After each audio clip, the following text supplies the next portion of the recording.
ഇനി പറയാൻ പോകുന്ന കാര്യങ്ങളൊന്ന് ശ്രദ്ധിച്ചാൽ നിനക്ക് സ്വർഗത്തിൽ ഒരു വീടുണ്ടാകാനുള്ള വകുപ്പുണ്ട്. ഒന്നാമത് എണ്ണി പറഞ്ഞത് ഉസ്മാൻ ഇബ്നു അഫ്ഫാൻ റളിയല്ലാഹു അൻഹു പറയുകയാണ്, ഒരു ദിവസം റസൂലുള്ളാഹി സ്വല്ലല്ലാഹു അലൈഹി വസല്ലം പറഞ്ഞത് ഞാൻ കേട്ടു. എന്താ വിഷയം? മൻ ബനാ മസ്ജിദ, ആരെങ്കിലും ദുനിയാവിന്റെ കോണിൽ എവിടെയെങ്കിലും ഒരു പള്ളി ഉണ്ടാക്കി, നാട്ടിലാകണമെന്നില്ല, കേരളത്തിലാകണമെന്നില്ല, ലോകത്തിന്റെ ഏത് മുക്കുമൂലകളിൽ ഒരു പള്ളിയില്ലാതെ പ്രയാസപ്പെടുന്നു എന്നറിയുമ്പോ അത് ഏതെങ്കിലും ഒരു പ്രസ്ഥാനത്തിലേക്ക് ചേർത്ത് വെച്ച് അത് ഞാൻ കൊടുക്കൂല, അവർക്കാണെങ്കിൽ ഞാൻ കൊടുക്കൂല. അള്ളാഹ്ക്ക് വേണ്ടി ഒരു പള്ളി ഉണ്ടാക്കാൻ ആരെങ്കിലും ശ്രമിച്ചാൽ അള്ളാന്റെ വജ്ഹ് ഉദ്ദേശിച്ചുകൊണ്ട്, പടച്ചോണ്ടേക്കെന്ന് കൂലി വിചാരിക്കണം, പേരും പെരുമെന്നും ഉണ്ടാവില്ല, റബ്ബിന്റെ അവിടെ നിന്നുള്ള മഹത്വം പ്രതീക്ഷിച്ചുകൊണ്ടാണെങ്കിൽ ബനല്ലാഹു ലഹു മിസ്ലഹു ഫിൽ ജന്ന, അതുപോലത്തെ ഒരു കെട്ടിടം, അതുപോലത്തെ ഒരു വീട് നാളെ സ്വർഗത്തിൽ ആ വ്യക്തിക്ക് വേണ്ടി ഉണ്ടാക്കി കൊടുക്കും. ഒരു പള്ളി ഉണ്ടാക്കാനുള്ള മനസ്സുണ്ടെങ്കിൽ അല്ലാഹ് സ്വർഗത്തിൽ ഒരു വീടുണ്ടാക്കാൻ തയ്യാറാണ്. ഒരുപക്ഷെ ഒരു മുഴുവൻ പള്ളി ഉണ്ടാക്കണം നമ്മളെ കൊണ്ട് കഴിഞ്ഞോളുന്നില്ലെങ്കിൽ കഴിയാവുന്ന വിധത്തിൽ ആ പ്രവർത്തനത്തിൽ പങ്കാളികളാകാൻ ശ്രമിക്കാം. കഴിയാവുന്ന വിധത്തിൽ സാധ്യമാകുന്നവർ ഒറ്റയ്ക്കെങ്കിലും എന്റെ പേരിൽ ഒരു പള്ളി, ഞാൻ ഉണ്ടാക്കിയ പള്ളി എന്ന് അള്ളാഹിനോട് പറയാനുള്ള ഒരു വകുപ്പുണ്ടാക്കുക. ഈ പ്രതിഫലം പലപ്പോഴും അറബികളാണ് കൊണ്ടുപോവാറുള്ളത്. നമ്മൾ പോലും, പൈസക്കാര് പോലും, നാട്ടിലെ കോടീശ്വരന്മാര് പോലും പള്ളിയുടെ മേഖലയിലേക്ക് കടന്നു വരാറില്ല. പള്ളി എന്ന് ചിന്തിക്കുമ്പോൾ നമ്മുടെ മനസ്സിൽ ആദ്യം ഓർമ്മ വരിക ഏതോ അറബിനെ കാണണം, ആ അറബിനെ ഓർമ്മ, ഈ അറബിനെ വിളിക്കണം. നമ്മുടെ നാട്ടിൽ ഇതൊന്നും ബാധകമില്ല. പള്ളി ഉണ്ടാക്കുന്നതിന്റെ മഹത്വം സൂചിപ്പിക്കുന്ന ഹദീസാണ് പറഞ്ഞത്. ആ വിഷയത്തിൽ ശ്രദ്ധിച്ചാൽ ബനല്ലാഹു ലഹു ബൈതൻ ഫിൽ ജന്ന, സ്വർഗ്ഗത്തിൽ അവന് വേണ്ടി അല്ലാഹു ഒരു മാളിക ഉണ്ടാക്കി കൊടുക്കും. മറ്റൊരു ഹദീസിൽ കാണാം, ഒരു മനുഷ്യനതാ മൻ ഖറഅ ഖുൽ ഹുവല്ലാഹു അഹദ്. സുഹൃത്തുക്കളെ, നമ്മളൊക്കെ ചെറിയ പ്രായത്തിൽ നമ്മുടെ ഉമ്മാന്റെ കൂടെ ആ ചെറിയ പ്രായത്തിൽ മദ്രസയിൽ എത്തുന്നതിന് മുമ്പ് പോലും പഠിച്ച സൂറത്താണ് ഖുൽ ഹുവല്ലാഹു അഹദ് എന്ന തുടക്കം മുതൽ വലം യകുൽ ലഹു കുഫുവൻ അഹദ് വരെ ഒരാൾ 10 പ്രാവശ്യം അങ്ങ് ഓതുകയാണെങ്കിൽ ഹത്താ യഖ്തിമഹാ 10 മർറാത്തിൻ, 10 പ്രാവശ്യം. ഒരു പള്ളി ഉണ്ടാക്കണമെങ്കിൽ നമ്മൾ അത്രയും പൈസ വേണം.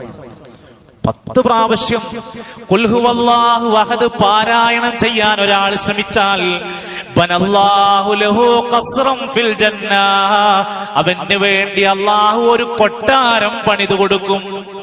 സുബ്ഹാനല്ലാഹ്, ഇത്ര ചെറിയ കാര്യം, ഒരു 15 മിനിറ്റിനുള്ളിൽ തീർക്കാവുന്ന ഒരു ചെറിയ നന്മ ഒരു ദിവസത്തിൽ ഒരാള് 10 പ്രാവശ്യം ഖുൽ ഹുവല്ലാഹു അഹദ് അങ്ങ് ഓതുകയാണെങ്കിൽ അവന് സ്വർഗത്തിൽ ഒരു കൊട്ടാരം അങ്ങ് പണിയുമെന്ന് കേട്ടപ്പോ അന്നുണ്ടായിരുന്ന സഹാബത്ത് ചിന്തിച്ചു. ഉമർ റളിയല്ലാഹു അൻഹു ചോദിക്കുകയാണ്, ഇദന്നസ്തക്സിറ യാ റസൂലല്ലാഹ്, എങ്കിൽ നബിയെ ഞാൻ 10 കഴിയാവുന്ന രൂപത്തിൽ ഞാൻ അധികരിപ്പിച്ചത് ചൊല്ലാൻ ശ്രമിക്കും. അപ്പൊ നബി തങ്ങളുടെ മറുപടി അല്ലാഹു അക്സറു വഅത്യബ്, എങ്കിൽ അല്ലാഹു കൂടുതലായി ഏറ്റവും മേന്മയുള്ളത് നിനക്കുണ്ടാക്കി തരും. അതിന് അല്ലാഹുക്ക് കഴിയും. ചെറിയ കാര്യമല്ല. നന്മകളിൽ ഇഖ്ലാസോടെ നമ്മളൊന്ന് ശ്രമിച്ചാൽ, വിശുദ്ധ ഖുർആൻ പ്രിയപ്പെട്ടവരെ ചില സൂറത്തുകൾക്കും ആയത്തുകൾക്കും ഒക്കെ പരിഗണന കൊടുത്തു. ആയത്തുൽ കുർസിന്റെ മഹത്വം അറിയാത്തവരാണോ? ആമന റസൂലിന്റെ മഹത്വം അറിയാത്തവരാണോ?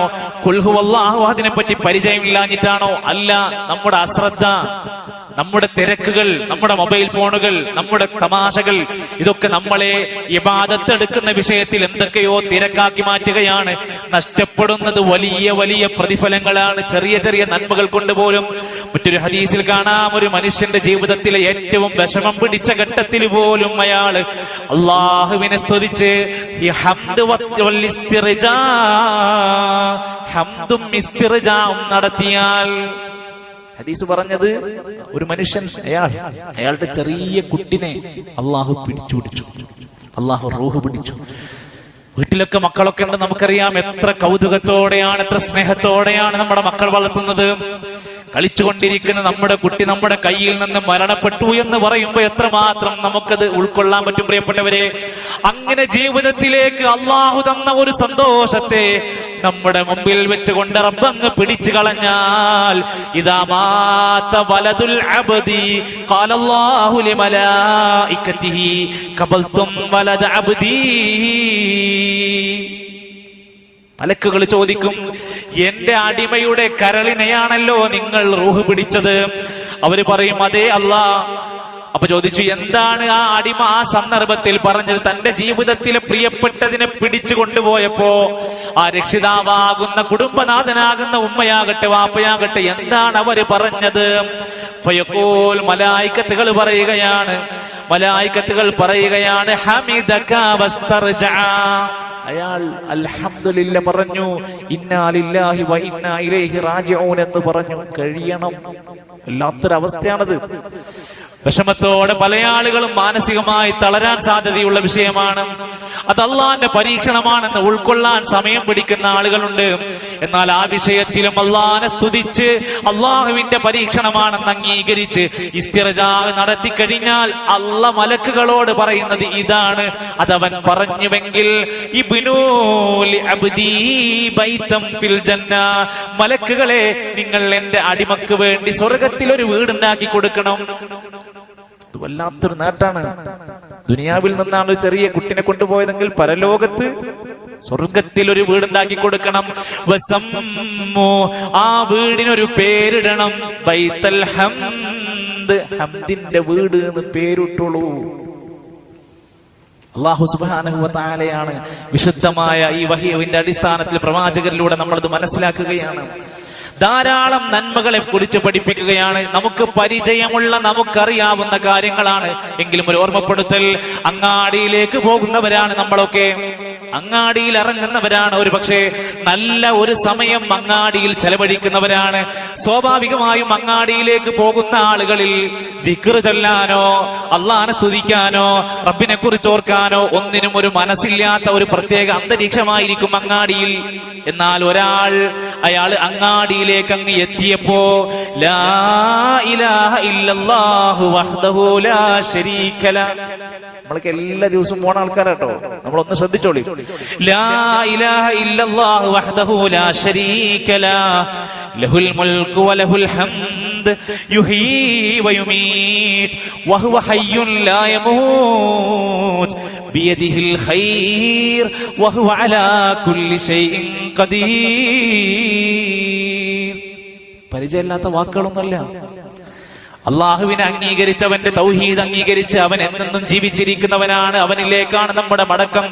അവൻ എല്ലാത്തിനും കഴിവുള്ളവനാണ് എന്ന് ഓർമ്മപ്പെടുത്തുന്ന ആ ദിക്ർ അവിടെ വെച്ചുകൊണ്ട് ഒരാൾ പറഞ്ഞാൽ, അവിടെ വെച്ച് അങ്ങാടിയിൽ വെച്ച് പറഞ്ഞാൽ, പള്ളിയിലല്ല, റൂമിലല്ല, അങ്ങാടിയിൽ വെച്ച് പറഞ്ഞാൽ കതബല്ലാഹു ലഹു അൽഫ ഹസനത്തിൻ, അവന്റെ പേരിൽ അല്ലാഹു തആല 1,00,000 നന്മ രേഖപ്പെടുത്തും. 1,00,000 നന്മ. നമ്മുടെ ഈ ചക്കരക്കല്ല അങ്ങാടിയിൽ ഇരുന്ന് നമുക്ക് മേടിക്കാൻ പറ്റുന്ന നന്മ. അങ്ങാടിയിൽ പ്രവേശിച്ചപ്പോ ഈ ഒരു പ്രാർത്ഥന ഒരു മനുഷ്യൻ പറയുകയാണെങ്കിൽ 1,00,000 നന്മ അവന്റെ പേരിൽ രേഖപ്പെടുത്തപ്പെടും. 1,00,000 തിന്മകൾ പൊറുക്കപ്പെടുന്നതാണ് ആ പ്രാർത്ഥന കൊണ്ട്. 1,00,000 ദറജ അല്ലാഹുവിന്റെ അടുത്ത് ഉയർത്തപ്പെടും. ഹദീസിന്റെ അവസാനം കാണാം, അവന് വേണ്ടി അല്ലാഹു സ്വർഗത്തിൽ ഒരു മാളിക വീട് തയ്യാറാക്കി കൊടുക്കും. എത്ര അവസരം ഉണ്ടായിരുന്നു നമുക്ക്! എത്ര പേരത് പറയാൻ ശ്രമിച്ചിട്ടുണ്ട്. ഇങ്ങനെ ഒരു ദിക്റുണ്ടെന്ന് അറിയാതെ പോയ എത്രയോ ആളുകളുണ്ട്. ആലോചിക്കുക സുഹൃത്തുക്കളെ, അല്ലാഹു സുബ്ഹാനഹു വ തആല നൽകുന്ന അവസരമാണ്. ചില നന്മകൾക്ക് ചില പ്രത്യേക തരത്തിലുള്ള ശ്രേഷ്ഠതകൾ കൊടുക്കുകയാണ്. മറ്റൊരു ഹദീസിൽ കാണാം, ഇമാം ത്വബറാനി ഉദ്ധരിക്കുന്ന ഹദീസ്, ആയിഷ റളിയല്ലാഹു അൻഹ പറയുകയാണ്, നബി സല്ലല്ലാഹു അലൈഹി വസല്ലം ഒരിക്കൽ പറഞ്ഞത്, മൻ സദ്ദ ഫുർജതൻ ഫീ സഫിൻ റഫഅഹു അല്ലാഹു ബിഹാ ദറജ വബനാ ലഹു ബൈതൻ ഫിൽ ജന്ന. വലിയൊരു കാര്യമാണ്. നമുക്ക് ഇപ്പോഴും ഉൾക്കൊള്ളാൻ കഴിയുന്നില്ല. കോവിഡിന്റെ അലയൊലികളൊക്കെ ഇങ്ങനെ മാറിക്കൊണ്ടിരിക്കുന്നു, നിയന്ത്രണങ്ങളൊക്കെ പിൻവലിച്ചുകൊണ്ടിരിക്കുന്നു. എങ്കിലും സൊഫുകളിൽ ഒന്ന് ചേർന്ന് നിൽക്കാനും അടുത്ത് നിൽക്കാനും ഇപ്പോഴും എന്തോ ഒരു വൈമനസ്യം വീണ്ടും നമുക്ക് വിട്ടുപോകുന്നില്ല. ഈ ഹദീസ് ഒന്ന് കേട്ടോളൂ.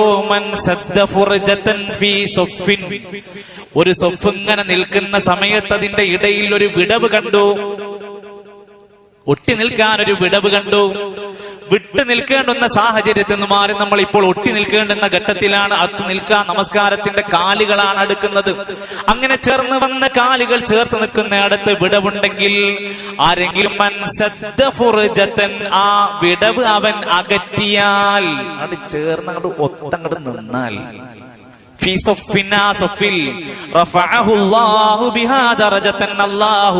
അവന്റെ ദറജകൾ ഉയർത്തുകയാണ്. അവന്റെ ദറജ അല്ലാഹു ഉയർത്തുകയാണ്.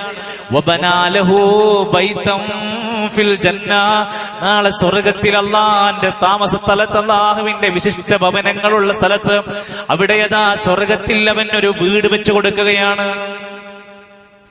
എത്ര സുഹൃത്തുക്കളാണെന്നറിയോ പ്രശ്നം ഉണ്ടാക്കുക. വേറുള്ളതിനൊന്നും ബുദ്ധിമുട്ടുണ്ടാവില്ല. ഒന്ന് അടുത്ത് നിന്നാ പറയും, ഇത്ര സ്ഥലമല്ലടോ, നീങ്ങിക്കടോ, എന്താ പള്ളിയിൽ വേറെ സ്ഥലമില്ല, എന്റെ കാലുമൊക്കെ നിൽക്കണോ?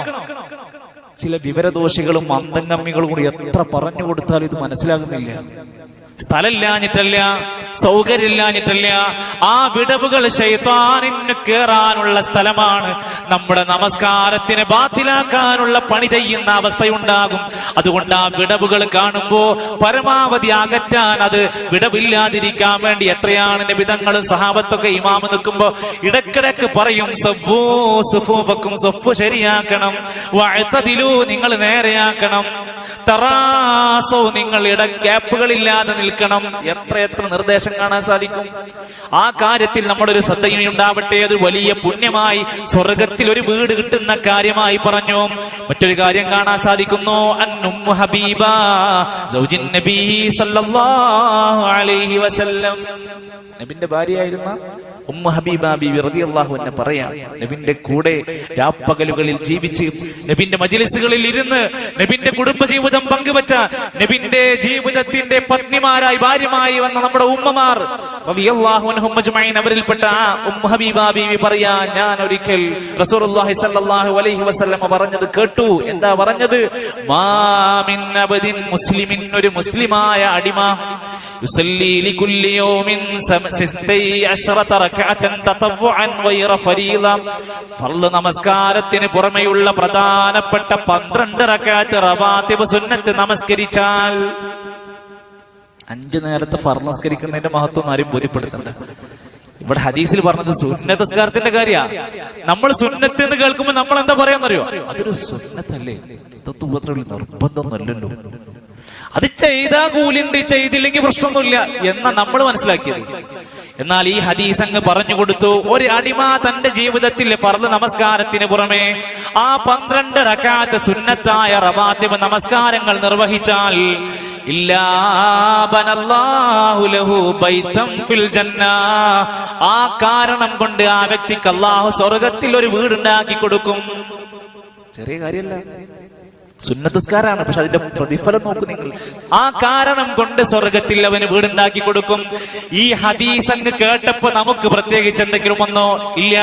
എന്നാൽ ഈ ഹദീസ് കേട്ടതിന് ശേഷം അവർ പറയുകയാണ്, ഉമ്മു ഹബീബ ബീവി പറയാ, ഫമാ ബരിഹ്തു ഉസല്ലീഹിന്ന ബഅദ്, അതാണ് കേട്ടതിന് ശേഷം പിന്നെ സുന്നത്തല്ലേ എന്ന് പറഞ്ഞ് മാറ്റിവെക്കലല്ല.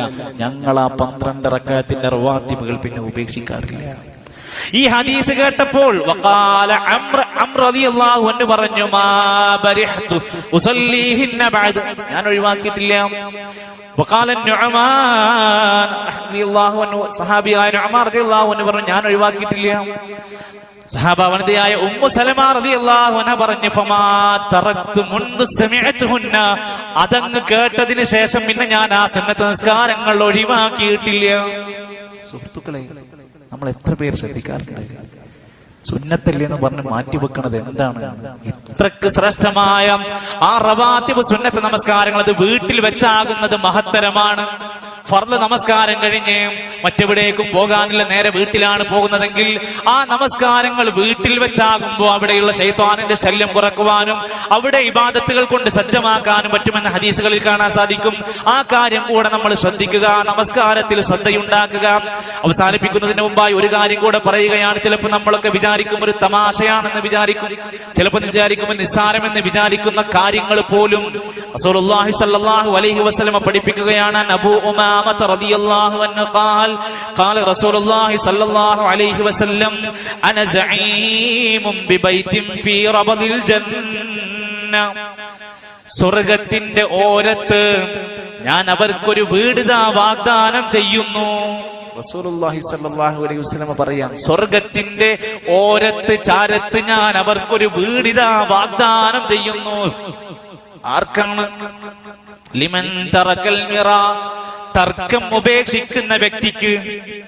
വഇൻ കാന മുഹിഖ, സത്യം അവന്റെ പക്കത്താണെങ്കിൽ പോലും. സംഭവം സത്യം നമ്മുടെ ഭാഗത്താണ്, എന്നാലും ഒരു കച്ചറയും തർക്കവും ഒരാൾ ഒഴിവാക്കുന്നുവെങ്കിൽ അയാൾക്ക് സ്വർഗത്തിൽ ഒരു സ്ഥാനമുണ്ട്, ഓരത്തൊരു വീടുണ്ട്. ഒരു മനുഷ്യന് സ്വർഗത്തിന്റെ മധ്യത്തിലായിക്കൊണ്ട് ഏറ്റവും സുഖം നൽകുന്ന ഒരു കാഴ്ചയാണ്. ആ സ്വർഗത്തിന്റെ മധ്യത്തിൽ ഒരു വീടുണ്ട്. അതാർക്കാ? ലിമൻ തറക്കൽ കദിബ, കളവ് ഒഴിവാക്കുന്നവനാണ്. നുണ പറയൽ ഒഴിവാക്കലാണ്. കളവ് ജീവിതത്തിലും പെരുമാറ്റത്തിലും ഒഴിവാക്കുന്നവനാണ്. തമാശക്കാണെങ്കിൽ പോലും, ഒരു തമാശക്ക് നുണ അറിയാം, അതുപോലും ഒഴിവാക്കുന്നവനാണെങ്കിൽ, കളവ് ജീവിതത്തിൽ ഇല്ലാത്തവനാണെങ്കിൽ സ്വർഗത്തിന്റെ മധ്യഭാഗത്തവൻ ഒരു വീടുണ്ടാക്കി കൊടുക്കാൻ ഞാൻ വാഗ്ദാനം പറയുന്നു. ഹദീസിന്റെ അവസാനം കാണാം, സ്വർഗത്തിന്റെ ഏറ്റവും ഉയർന്ന ഉന്നതമായ സ്ഥലത്തൊരു വീടുണ്ടാക്കി കൊടുക്കും. ലിമൻ ഹസ്സന ഖുലുഖഹു, അവന്റെ സ്വഭാവം മേന്മയുള്ളതാക്കി മാറ്റിയാൽ. നല്ല സ്വഭാവത്തിന്റെ ഉടമയാണോ?